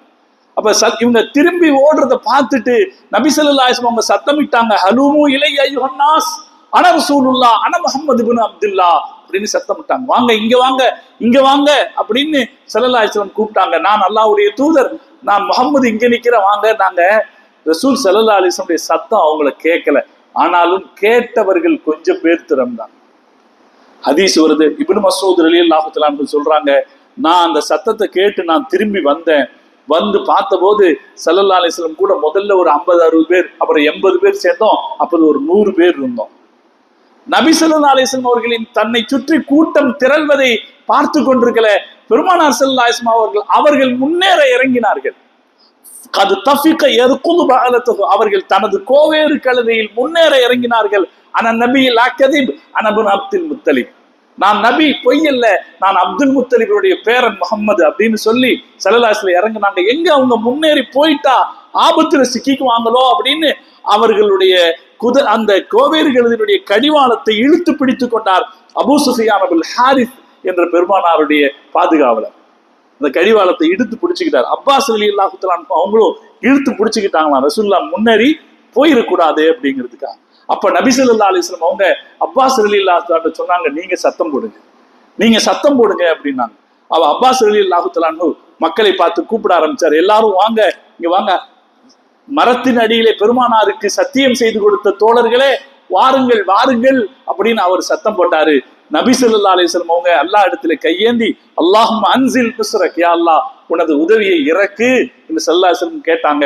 அப்பாஸ் ரலியல்லாஹு தஆலா சத்தம் கேட்ட உடனே சஹாபாக்கள் ஓடிக்கொண்டிருந்தவங்க எல்லாம் அப்படியே திரும்பி வந்தாங்களாம். இந்த வரலாறு சொல்லுது, இந்த சத்தத்தை கேட்ட உடனே ஒட்டகம் வேகமா போகும்போது அதை திருப்புறது சாத்தியமானதல்ல, அதை திருப்ப முடியாத பல பேர் அது போகிற பாதையில் போகட்டும்னு சொல்லி விட்டுட்டு அவங்க கீழே குதிச்சாங்களாம். அவங்க ஆயுதங்களை மட்டும் எடுத்துக்கிட்டு கீழே குதிச்சு பெருமானார் ஸல்லல்லாஹு அலைஹி வஸல்லம் கிட்ட திரும்பி வந்தாங்க. அப்படி திரும்பி வந்தபோது இந்த ரெண்டு படைகளும் சந்தித்து போராட ஆரம்பித்ததை பெருமானார் ஸல்லல்லாஹு அலைஹி வஸல்லம் பார்த்துட்டு சொன்னாங்க, அல் ஆன் ஹமியல் வதீஸ், இப்போது போர் தொடங்கி விட்டது என்று ஸல்லல்லாஹு அலைஹி வஸல்லம் சொன்னாங்க. சஹாபாக்கள் பக்கத்தில் இருந்த சஹாபாக்கள்கிட்ட எனக்கு பொடி கற்களை பொறுக்கி கொடுங்கள் அப்படின்னாங்க. அவங்க பொடி கல்லை ஸல்லல்லாஹு அலைஹி வஸல்லம் இடத்துல பொறுக்கி கொடுத்த போது அதை எதிரிகளை நோக்கி பெருமானார் ஸல்லல்லாஹு அலைஹி வஸல்லம் அவர்கள் வீசினார். வரலாறு சொல்லுது, அந்த ஒரு வீச்சு மாற்றத்தை ஏற்படுத்தியது. தோற்று போய் கொண்டிருந்தவர்கள் திரும்பினார்கள் என்பதை தாண்டி நபி ஸல்லல்லாஹு அலைஹி வஸல்லம் அவர்களுடைய அந்த ஒரு வீச்சு மாற்றத்தை ஏற்படுத்தியது. எதிரிகள் தோற்று ஓடினார்கள். எதிரிகள் சரமாரியாக அவங்க தாக்கப்பட்டாங்க. அவங்க எதிர்கொள்ள முடியாமல் தோற்றோடினார்கள். அவர்களுடைய தலைவன் தோற்றோடி போனான். அவன் ஓடி தாயிஃபுக்கே போயிட்டான். முஸ்லிம்களுக்கு வெற்றி கிடைத்தது. கொஞ்ச நேரத்துல முஸ்லிம்களுக்கு வெற்றி கிடைத்தது. இப்ப இந்த ஹுனைன் யுத்தத்தை பத்தி நான் ஏற்கனவே சொன்னேன் உங்களுக்கு. நபி ஸல்லல்லாஹு அலைஹி வஸல்லம் அவங்களுடைய வாழ்க்கையில நடைபெற்ற யுத்தங்கள்ல எல்லா யுத்தத்திலையும் வெற்றி தான். 2 யுத்தத்துல மட்டும் கொஞ்சம் மாற்றம். உஹது யுத்தத்துல முதல்ல ஜெயிச்சாங்க, 2வது தோத்து போற சூழ்நிலை வந்துச்சு. ஹுனைன் யுத்தத்துல முதல்ல தோத்தாங்க, 2வது வெகு சீக்கிரமாக ஜெயிச்சாங்க. அல்லாஹு தாலா இதுல என்ன காரணம் அப்படின்னு சொல்லி காட்டுவாங்க. ஹுனைனுடைய நாளில் இது அஜபத்துக்கும் கஸ்ரத்துக்கும், உங்களுடைய எண்ணிக்கை உங்களை பிரமிப்பில் ஆழ்த்தி விட்டது. உங்களுடைய எண்ணிக்கை உங்களை பிரமிப்பில் ஆழ்த்தி விட்டது. பலன் நீங்கள் எதுவும் தேவையில்லைன்னு நினைச்சீங்க.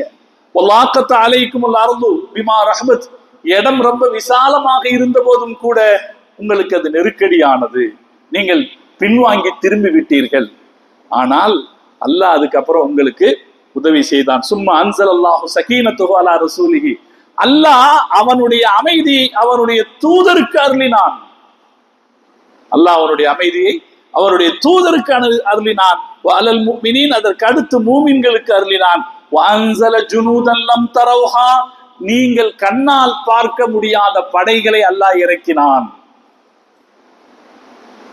இந்த மாலிக் இப்னு அவுஃப் எதிரி படைகளுடைய தலைவன் ஒரு ஆளை விட்டு இது என்ன நடக்குதுன்னு பார்த்துட்டு வா அப்படின்னு சொல்லி அனுப்புனான். அவன் இருந்து போன தூதர்கள் திரும்பி வந்தாங்க. நாங்கள் மனிதர்களை பார்க்கவில்லை, நாங்கள் மனிதர்களை பார்க்கவில்லை, வேறதோ ஒரு வெண்மையான படையை பார்க்கிறோம், அதை எதிர்கொள்ள நம்மால் முடியாது என்று சொன்னான். அப்படி மலக்குகளை எல்லாம் உதவி செய்திருந்தான். முஸ்லிம்கள் ஹவாசின்களை வெற்றி கொண்டார்கள். அவர்களை வெற்றி கொண்ட போது அவர்கள் என்னெல்லாம் கொண்டு வந்திருந்தாங்களோ அதெல்லாம் முஸ்லிம்களுக்கு கிடைச்சது. ஹுனைன் யுத்தத்துல முஸ்லிம்கள் ஜெயிச்சாங்க, அது எல்லாம் முஸ்லிம்களுக்கு கிடைச்சது. எவ்வளவு கொண்டு வந்திருந்தாங்க?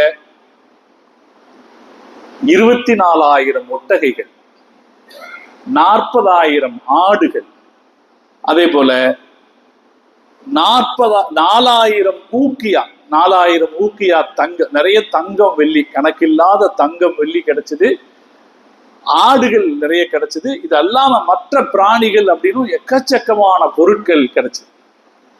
நபி ஸல்லல்லாஹு அலைஹி வஸல்லம் அவங்க அந்த பொருட்களை எல்லாம் கொண்டு வந்து ஜிஅரானா என்கிற இடத்தில் வைத்தார்கள். இப்போ நம்ம எல்லாம் ஹஜ் உம்ராவுக்கு போகும்போது எங்க போயிருப்போம்? படா உம்ரான்னு சொல்லிட்டு ஜெயரானாக்கு போயிருப்போம். அந்த சோட்டா படாவெல்லாம் கிடையாதுங்க. ஆனாலும் ஜெயரானாங்கிற ஒரு இடம் இருக்கு. அந்த ஜெயரானான்ற இடத்துக்கு போகும்போது பலருக்கும் ஏன் இங்க வர்றோன்னு தெரியாது. வேற ஒன்றும் இல்லை, அற்புதமான பல விஷயங்கள் ஜெயரானாவில் நடந்தது. ஜெயரானால ஸல்லல்லாஹு அலைஹி வஸல்லம் அவங்க இந்த பொருட்களை எல்லாம் கொண்டு வந்து வச்சுட்டு, எல்லாவற்றையும் வச்சுட்டு, அங்க ஒருத்தர் பாதுகாப்புக்கு வச்சுட்டு ஸல்லல்லாஹு அலைஹி வஸல்லம் நேரா தாயிஃபுக்கு போனாங்க. ஏன்னா இங்கிருந்து தோற்று போனவங்க பல பேரு தாயிஃப்ல தான் இருக்கிறாங்கன்னு சொல்லிட்டு நேரா ரசூல் ஸல்லல்லாஹு அலைஹி வஸல்லம் தாயிஃபுக்கு போனாங்க. தாயிஃப் என்பது பெரிய கோட்டைகள், நல்ல பாதுகாப்பான, நிறைய பொருட்களை திரட்டி சேமித்து வைத்திருக்கிற உயர்ந்த மதில் சுவர்களை கொண்ட பெரிய கோட்டை இருந்த பகுதி. அந்த பகுதியை போய் நபி ஸல்லல்லாஹு அலைஹி வஸல்லம் அவங்க முற்றுகையிட்டாங்க. சஹாபாக்களும் போய் அந்த பகுதிகளை முற்றுகையிட்டாங்க. அந்த பகுதி முற்றுகையிட்ட போது என்ன நடந்துச்சுன்னா, முஸ்லிம்கள் நின்ன இடம் திறந்த வெளி, அவங்க இருந்தது கோட்டைக்குள்ள. சரமாரியாக அவங்க அம்பு விட்டதுல பல முஸ்லிம்கள் ஷஹீதானாங்க. அந்த நேரத்துல பல முஸ்லிம்கள் ஷஹீதானாங்க. முஸ்லிம்கள் ஒரு ஏற்பாடு பண்ணாங்க, எப்படியாவது கோட்டைக்கு பக்கத்துல போயிடணும். அதுக்காக மூங்கில்ல இந்த குழாய் மாதிரி செய்து, இந்த பீரங்கி குழாய் இருக்கு பாருங்க, பீரங்கி குழாய் மாதிரி செய்து அதுக்குள்ள மறைஞ்சுக்கிட்டு போயிருக்காங்க. பக்கத்துல போய் இந்த கோட்டைக்கு பக்கத்துல போயிடுறேன், கதவை திறந்துட்டா உள்ளார போயிடலாம் இல்லையா? அதனால அந்த கோட்டை கதவை நெருங்கிறதுக்காக பெரிய பாய்களை செய்து, மரப்பாய்களை செய்து, குழாய்கள் போல வச்சுட்டு பக்கத்துல போனாங்க. இதை தெரிஞ்சு அவங்க செம்பு இருக்கு, செம்பை உருக்கி வீசி இருக்கிறாங்க. இரும்பு செம்புகளை உருக்கி அதை வீசுறதுல அதை எதிர்கொள்ள முடியாமல் முஸ்லிம்கள் வெளியே வந்தாங்க. வெளியே வந்து ஓடி வருகிற பல முஸ்லிம்களை அவர்கள் அம்பெய்து கொலை செய்தார்கள்.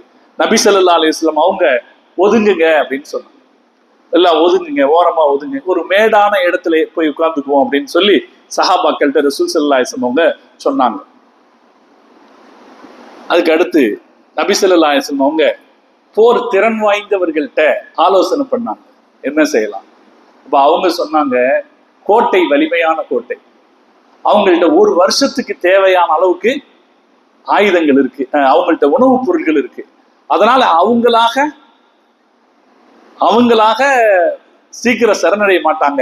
நாம அவங்க ஜெயிக்கிறதா இருந்தா, தொடர்ந்து இங்க இருந்தா நாம ஜெயிச்சிடலாம். ஆனா அது தேவையற்றது. நம்ம இங்க தொடர்ந்து இருக்க வேண்டிய தேவையில்லை. அவர்களால் இனி நமக்கு பெரிய தொல்லை எதுவும் வராது. அதனால நாம திரும்பி போய் விடுவது நல்லது. நம்முடைய நேரத்தை வேஸ்ட் பண்ணாம நாம திரும்பி போயிடுறது நல்லது என்று யுத்த அனுபவம் வாய்ந்தவர்கள் சொன்னார்கள். உடனே பெருமானார் ஸல்லல்லாஹு அலைஹி வஸல்லம் அவர்கள் அவங்கள்ட்ட சொன்னாங்க, வாங்க நம்ம எல்லாம் திரும்பி போயிடலாம் அப்படின்னு. வாங்க நம்ம எல்லாம் திரும்பி போகலாம். இப்ப சஹாபாக்கள் கேட்டாங்க, யா ரசூலல்லாஹ், நாம ஜெயிக்காம திரும்பி போறதா? நாம ஜெயிக்காம திரும்பி போறதா? ரசூலுல்லாஹ் சொன்னாங்க, சரி இன்னொரு நாள் யுத்தம் பண்ணுங்க. 2வது நாள் யுத்தம் பண்ணா இன்னும் சேதம் ஆகுது. முதல் நாளே சேதம், 2வது நாள் சேதம் ஆன போது ரசூலுல்லாஹ் அடுத்த நாள் சொன்னாங்க, இப்ப நம்ம போலாமான்னு. எல்லாரும் போலாங்க.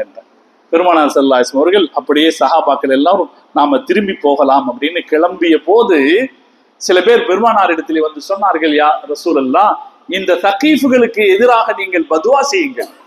அந்த பனு தாயிஃபுகார மக்களுக்கு என்ன பேரு? தகீஃப்கள் அப்படின்னு பேரு. தாயிஃபில் வசிச்ச மக்களுக்கு தகீஃப்கள் அப்படின்னு பேரு.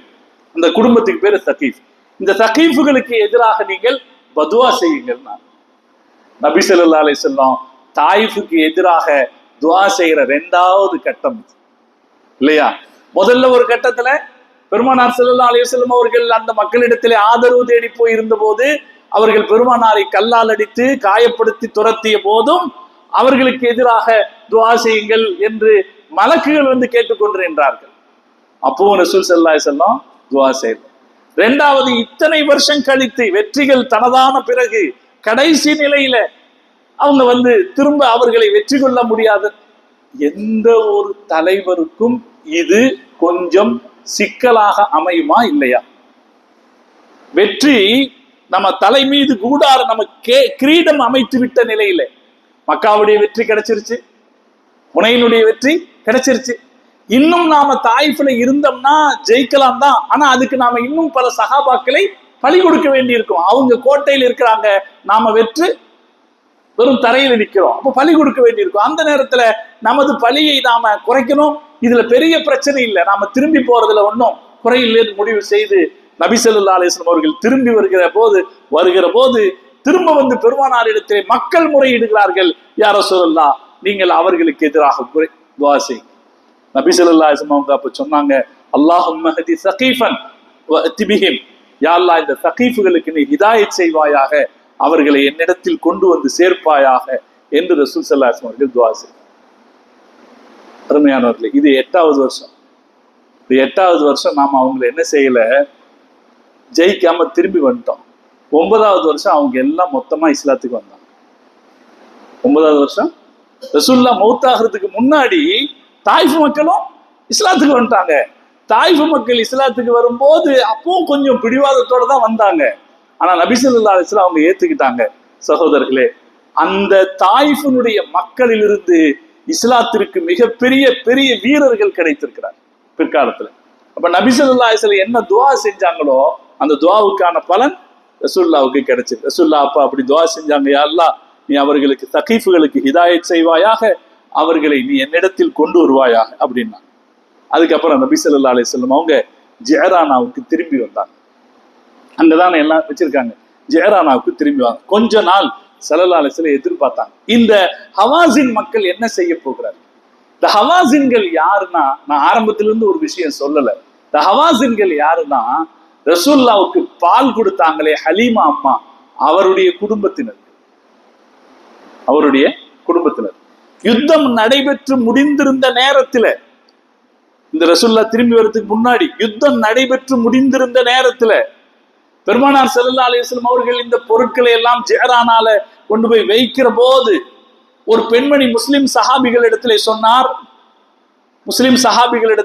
ஒரு பெண்மணி வந்து சொன்னார், நான் உங்களுடைய தலைவரின் சகோதரி, என்னை அவர்கிட்ட கூட்டிட்டு போங்க அப்படின்னார். அவங்க பேர் ஷீமா. ஸல்லல்லாஹு அலைஹி வஸல்லம் சஹாபாக்கள் கூட்டிட்டு வந்தாங்க, உங்க சகோதரின்னு சொல்றாங்க. ஸல்லல்லாஹு அலைஹி வஸல்லம் கேட்டாங்க, என்ன விஷயம்? நீங்க எங்க அம்மா கிட்ட பால் குடிச்சீங்க, உங்களை நான் பல தடவை என் இடுப்புல தூக்கிட்டு போயிருக்கேன். ஒரு தடவை நீங்க என்ன கடிச்சிருக்கீங்க, இந்த கடிச்ச அடையாளம் இங்க இருக்குது அப்படின்னு அந்த அடையாளத்தை காமிச்சாங்க. உடனே நபி ஸல்லல்லாஹு அலைஹி வஸல்லம் அவர்கள் தான் எழுந்திருத்து அவங்க மேல போட்டிருந்த மேல் துண்டை எடுத்து கீழே விரிச்சு, இதுல உட்காருங்க என்று அவரை அமர வைத்து, உங்களுக்கு என்ன வேணும், எங்க கூட தங்கிக்கிறீங்களா, உங்களை நான் தங்க வச்சுக்கிறேன். அந்த அம்மா, எல்லோரும் சிறைபிடிக்கப்பட்டிருக்கிற போது நான் உங்க கூட இருக்க விரும்பவில்லை, என்ன அவங்க கிட்டேயே என்னை கொண்டு போய் விட்டுருங்கன்னாங்க. பெருமானார் ஸல்லல்லாஹு அலைஹி வஸல்லம் அவங்க கிட்டேயே கொண்டு போய் விட்டாங்க. இந்த மக்கள் பெருமானாருக்கு அப்படி உபகாரம் செய்த மக்கள். அதனால ரசூல் ஸல்லல்லாஹு அலைஹி வஸல்லம் அவங்க கொஞ்சம் எதிர்பார்த்தாங்க, இவங்க யாரும் வர்றாங்களா அப்படின்னு பேசுறதுக்கு எதிர்பார்த்தாங்க. அந்த மக்கள் வரல. இங்க நிறைய பொருள் இருக்கு. பொருள் இருப்பதை பார்த்தால் கூட இருக்கிறவர்கள் அது பங்கு வைக்கப்படணும்னு நினைப்பாங்களா இல்லையா? வந்து கலந்துகிட்டவங்க அது பங்கு வைக்கப்படணும்னு நினைப்பாங்களா இல்லையா? நபி ஸல்லல்லாஹு அலைஹி வஸல்லம் தயங்கி பார்த்தாங்க.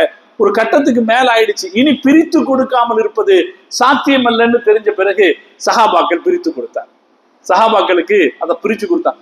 தாராளமாக வாரி வழங்கினார்.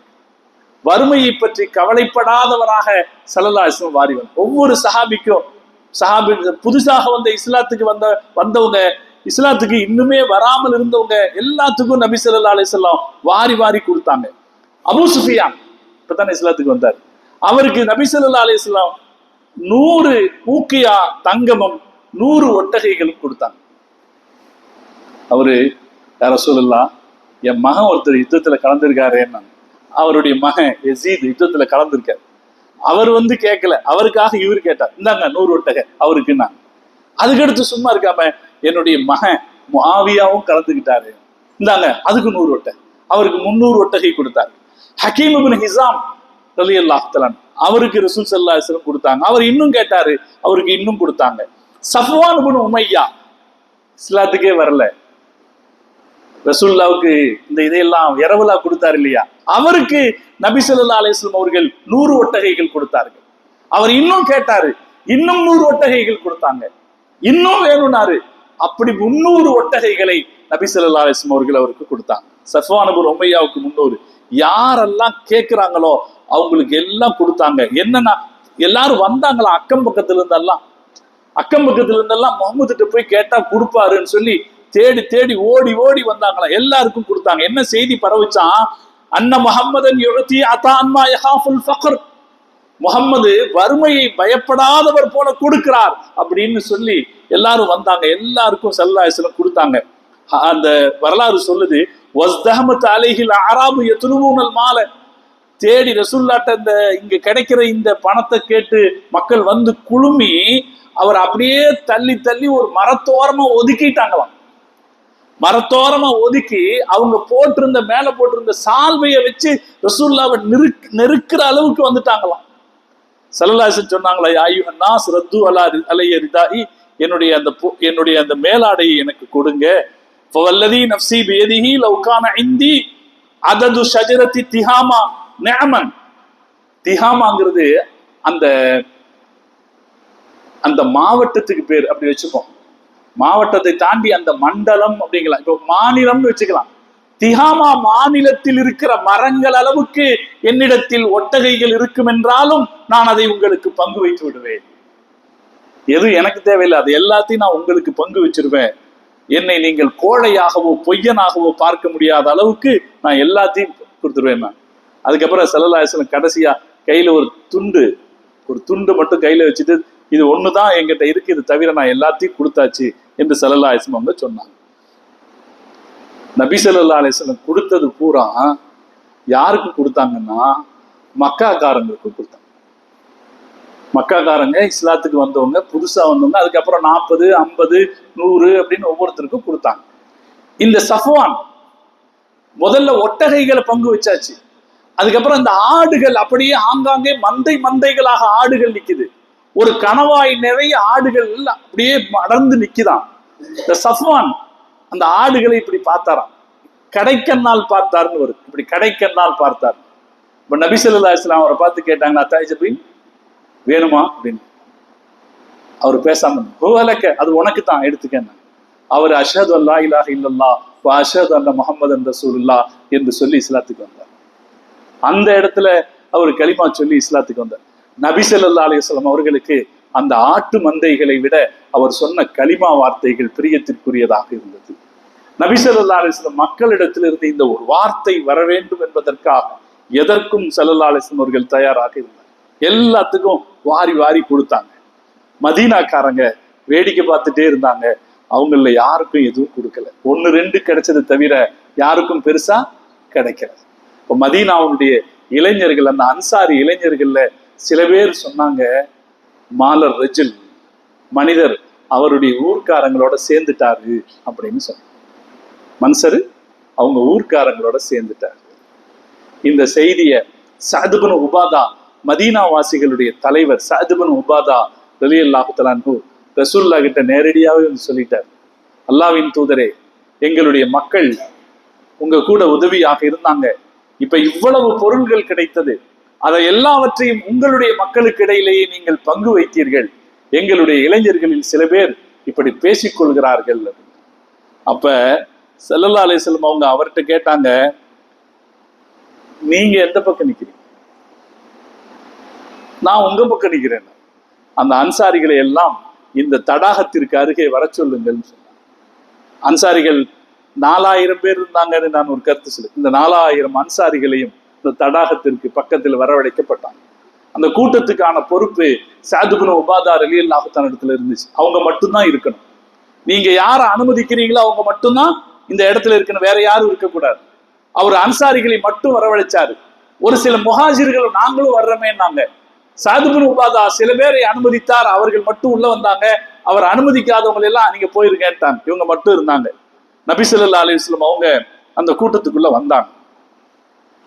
வந்து ஸல்லல்லாஹு அலைஹி வஸல்லம் அவங்க கிட்ட பேசணும். வரலாற்றுல மகத்தான ஒரு உரைகள்ல அது ஒரு உரை. நபி ஸல்லல்லாஹு அலைஹி வஸல்லம் அவங்க அந்த அன்சாரிகள்கிட்ட பேசினாங்க. யா மாஷரல் அன்சார், நீங்க பேசுனது எனக்கு வந்து சேர்ந்தது. உங்களுடைய இதயத்தில் ஏற்பட்டிருக்கிற கவலை எனக்கு தெரிவிக்கப்பட்டது. இப்ப நான் உங்களை பார்த்து கேட்கிறேன், அலம் ஆத்திக்கும் துல்லாலன் ஃபஹதாக்குமுல்லாஹ், நீங்கள் எல்லாம் வழி தவறியவர்களாக இருந்த போது அல்லாஹ் என்னை கொண்டு உங்களுக்கு நேர்வழி தரவில்லையா? வஆலத்தன், நீங்கள் ஏழைகளாக இருந்தீர்கள், ஃபஅக்னாக்குமுல்லாஹ், அல்லாஹ் உங்களை பணக்காரர்களாக்கவில்லையா? வஅதா, நீங்கள் ஒருவருக்கொருவர் விரோதிகளாக இருந்தீர்கள், ஃபஅல்லமல்லாஹு பைன குலூபிக்கும், உங்களுடைய இதயங்களுக்கு இடையே அல்லாஹ் நல்லிணக்கத்தை தரவில்லையா என்று ரசூலுல்லாஹ் கேட்டாங்க. கேட்ட உடனே காலு, அந்த மக்கள் சொன்னார்கள், பலா, ஆமாம் யா ரசூலுல்லாஹ், நீங்க தான் எங்களுக்கு இல்ல செஞ்சீங்க அப்படின்னாங்க. அப்ப ரசூலுல்லாஹ் அவங்களை கேட்டாங்க, நீங்களும் எதையாவது சொல்லுங்களேன். நான் ஒண்ணு சொல்லும் போது நீங்களும் எதையாவது சொல்லலாமல்ல, நீங்களும் எனக்கு பதில் சொல்லுங்களேன். சஹாபாக்கள் சொன்னாங்க, பிமாதா நுஜீதுக யா ரசூலுல்லாஹ், நாங்கள் உங்களுக்கு என்ன பதிலை சொல்ல முடியும் என்றார். இப்ப ஸல்லல்லாஹு அலைஹி வஸல்லம் சொன்னாங்க, நீங்க கூட இப்படி சொல்லலாம், நீங்க எங்கள்கிட்ட வந்தீங்க, எங்களிடம் நீங்கள் வந்தீர்கள், உங்களை நாங்கள் மெய்ப்பித்தோம். அத்தைத்த நாம் முகஸ்ஸபன், உங்க ஊர்க்காரர்கள் உங்களை பொய்யராக்கிய போது எங்க கிட்ட வந்தீங்க, ஃபஸத்தக்னாக, உங்களை நாங்கள் மெய்ப்பித்தோம். மஹ்தூலன், நீங்கள் ஆதரவற்றவராக வந்தீர்கள், ஃபனஸர்னாக, உங்களுக்கு நாங்கள் உதவி செய்தோம். யாரும் இல்லாத ஒற்றையாளாக வந்தீர்கள், உங்களை நாங்கள் ஆதரித்தோம். அப்படின்னு எல்லாம் நீங்க சொல்லலாம். ஆனால் அன்சாரிகளே, நான் உங்களை பார்த்து கேட்கிறேன், அவலா தர்லவுன யா மாஷரல் அன்சார், அன்சாரிகளே, ஐயதுஹபன்னாசு பிஷ்ஷாஹி வல் பகீரி, இந்த மக்கள் எல்லோரும் ஆடுகளோடும் ஒட்டகைகளோடும் போகிற போது வதர்ஜிஊன பிரசூலில்லாஹி ஃபீ ரிஹாலிக்கும், நீங்கள் உங்களோடு அல்லாஹ்வுடைய தூதரை கொண்டு செல்வது உங்களுக்கு போதுமானதில்லையா என்று ஸல்லல்லாஹு அலைஹி வஸல்லம் கேட்டார். ஃபவல்லதி நஃப்சு முஹம்மதின் பியதிஹி, அல்லாஹ்வின் மீது சத்தியமாக, லௌலல் ஹிஜ்ரத்து லகுன்து அம்ரம் மினல் அன்சார், ஹிஜ்ரத் என்கிற ஒரு பெருமை மக்காக்காரர்களுக்கு இருக்கிறது, அது மட்டும் இல்லை என்றால் நான் அன்சாரிகளில் ஒருவராகவே இருக்க விரும்புவேன். வலவு சலக்கன்னாசு ஷுஅபன், மக்கள் எல்லோரும் ஒரு பாதையில் நடந்தால், வசலக்கத்தில் அன்சார் ஷுஅபன், அன்சாரிகள் வேறொரு பாதையில் நடந்தால், லசலக்து ஷுஅபல் அன்சார், நான் அன்சாரிகளுடைய பாதையில் நடப்பேன். அல்லாஹும் மர்ஹமில் அன்சார், யா அல்லாஹ் அன்சாரிகளுக்கு கிருபை செய்வாயாக. வஅப்னா அல் அன்சார், அன்சாரிகளுடைய பிள்ளைகளுக்கு கிருபை செய்வாயாக. அபுனா இல் அன்சார், அன்சாரிகளுடைய பிள்ளைகளுக்கு கிருபை செய்வாயாக அப்படின்னு ஸல்லல்லாஹு அலைஹி வஸல்லம் சொன்னதுதான் தாமதம். அந்த இடம் அப்படியே அழுகையால் நிரம்பி இருந்தது. ஃபபக்கல் கௌமி, எல்லாரும் அழுதாங்க. ஹத்தா, எல்லாருடைய அவங்களுடைய தாடி நனைகிற அளவுக்கு அழுதாங்க. ஃபகாலு, அந்த மக்கள் சொன்னார்கள், ரலீனா பி ரசூலில்லாஹி கிஸ்மன் முஹல்லன், அல்லாஹ்வுடைய தூதரை எங்களுக்கு கிடைத்த பங்காக நாங்கள் ஏற்றுக்கொண்டோம் என்று அந்த மக்கள் சொன்னார்கள்.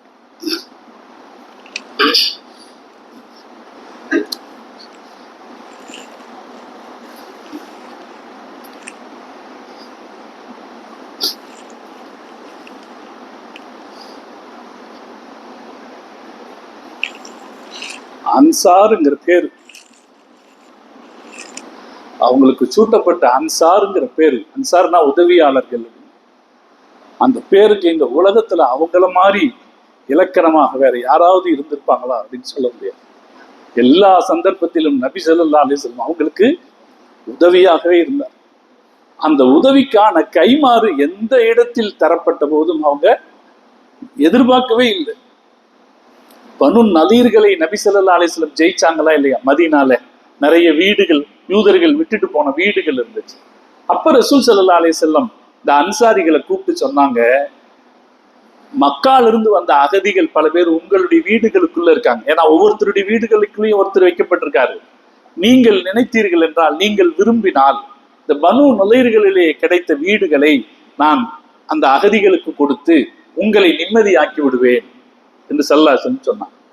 அப்ப அன்சாரிகள் சொன்னாங்க, யா ரசூலல்லாஹ், அதுல கிடைச்ச வீடுகள் எல்லாம் நீங்க முஹாஜிர்களுக்கே கொடுத்துருங்க, ஆனா எங்க வீட்டை விட்டு வெளியே போக சொல்லாதீங்க அப்படின்னா. அதுக்கடுத்து பின்னால பஹ்ரைன் கிடைச்சது. பஹ்ரைன் கிடைச்ச போதும் நபி ஸல்லல்லாஹு அலைஹி வஸல்லம் அவங்க அன்சாரிகளை கூப்பிட்டு சொன்னாங்க, இந்த தீனுக்கு நீங்க எவ்வளவோ செஞ்சிருக்கீங்க, இந்த பஹ்ரைனுடைய மொத்த நிலத்தையும் நான் உங்கள் பேருக்கு பத்திரம் எழுதி கொடுத்து விடுகிறேன் அப்படின்னா. அவங்க சொன்னாங்க, யா ரசூலல்லாஹ், எங்களுக்கு மட்டும் நான் வேண்டாம், எங்களோட அன்சாரிகளுக்கும் சேர்த்து எழுதி கொடுக்கறதுனா எழுதி கொடுங்கன்னா. இப்ப நபி ஸல்லல்லாஹு அலைஹி வஸல்லம் வேண்டாம், அது அப்படியே பொதுவாக இருக்கட்டும் என்று ஸல்லல்லாஹு அலைஹி வஸல்லம் விட்டுட்டாங்க. இந்த இடத்துல யாரோ சில பேர் இப்படி பேசினது, ஸல்லல்லாஹு அலைஹி வஸல்லம் அதுக்காக பயன்படுத்தின வார்த்தையை பாருங்க. ரசூல் ஸல்லல்லாஹு அலைஹி வஸல்லம் எப்படின்னா, யார் அவங்களுக்கு உதவி செஞ்சாலும் அந்த உதவிக்கு கைமாறு திருப்பி செய்யறது ரசூலுல்லாஹ்வுடைய பழக்கம். யாரு செஞ்சிருந்தாலும், என்ன சின்னதா செஞ்சாலும் சரி, பெருசா செஞ்சாலும் சரி, எல்லாருக்கும் கைமாறு செய்யறது பழக்கம். இந்த அன்சாரிகளுடைய இந்த உதவிக்கு என்ன கைமாறு செய்ய முடியும்? அப்ப நபி ஸல்லல்லாஹு அலைஹி வஸல்லத்துக்கு தெரிஞ்சது, நாமளே அவங்களுக்கு கொடுத்துருவோம். அதைத்தான் ஸல்லல்லாஹு அலைஹி வஸல்லம் சொன்னாங்க, மக்கள் எல்லோரும் ஆடுகளோடும் ஒட்டகைகளோடும் போகிற போது நீங்கள் அல்லாஹ்வுடைய தூதரை உங்களுடைய வீட்டுக்கு அழைச்சிட்டு போறது உங்களுக்கு போதுமானது இல்லையா என்று கேட்டபோது அந்த மக்கள் சொன்னார்கள், ரலீனா பில் ரசூலில்லாஹி திஸ்மன் வஹல்லா, எங்களுக்கு கிடைத்த பங்காக பெருமானார் கிடைத்ததை நாங்கள் திருப்திப்பட்டு கொண்டோம் என்று சொன்னார். அப்ப அவங்களுக்கு அப்ப சந்தோஷம் வந்துருச்சு, ரசூலுல்லாஹ் எங்க இருக்க போறதில்லை, மக்கால இருக்க போறதில்லை, எங்க வந்துருவாங்க. இன்னைக்கும் பாருங்க, அது எவ்வளவு பெரிய கைமாறு. மதீனாங்கிற நகரத்துக்கு இன்னைக்கும் ஒரு பேரும் புகழும் இருக்குன்னா அது யாரால இருக்கு? முஹம்மது ரசூலுல்லாஹி ஸல்லல்லாஹு அலைஹி வஸல்லம் அவர்களாலே. அது பெருமானார் ஸல்லல்லாஹு அலைஹி வஸல்லம் அவர்கள் செய்த கைமாறு. இது ஹுனைன் யுத்தத்தினுடைய வரலாறு. இந்த யுத்தத்துல நபி ஸல்லல்லாஹு அலைஹி வஸல்லம் அவங்க ஜெயிச்சது எப்படி அப்படின்னா, ஒரே காரணம், ரசூல் ஸல்லல்லாஹு அலைஹி வஸல்லம் அவர்கள் உறுதியாக நின்றது. ஊரே ஓடி போகுது, மொத்த மக்களும் ஓடி போறாங்க, கூப்பிட்டா சத்தமும் கேட்க மாட்டேங்குது. அப்படி ஓடி போகும்போது பெருமானார் ஸல்லல்லாஹு அலைஹி வஸல்லம் அவர்கள் ஒரு அடி கூட பின்னெடுத்து வைக்கவில்லை என்று வரலாறு சொல்லுது. முன்னேறியே போய்கிட்டு இருந்தாங்க. ஆனா நபிகள் லாக்கதீப் என்று முன்னேறி போய்கிட்டு இருந்தாங்க. மக்களை திரட்டினாங்களா இல்லையா? அந்த ரசூல் ஸல்லல்லாஹு அலைஹி வஸல்லம் உறுதி, எந்த சூழ்நிலையிலும் பின்வாங்காத உறுதி பெருமானாருக்கு அந்த பெரிய வெற்றியை பெற்றுக் கொடுத்தது. அரபு நாட்டில் பெருமானாருக்கு இருந்த முதல் எதிரிகள் மக்காவின் குறைஷிகள், அவர்கள் கட்டுப்படுத்தப்பட்டார்கள். இரண்டாவது எதிரிகள் யூதர்கள், அவர்களும் கட்டுப்படுத்தப்பட்டார்கள்.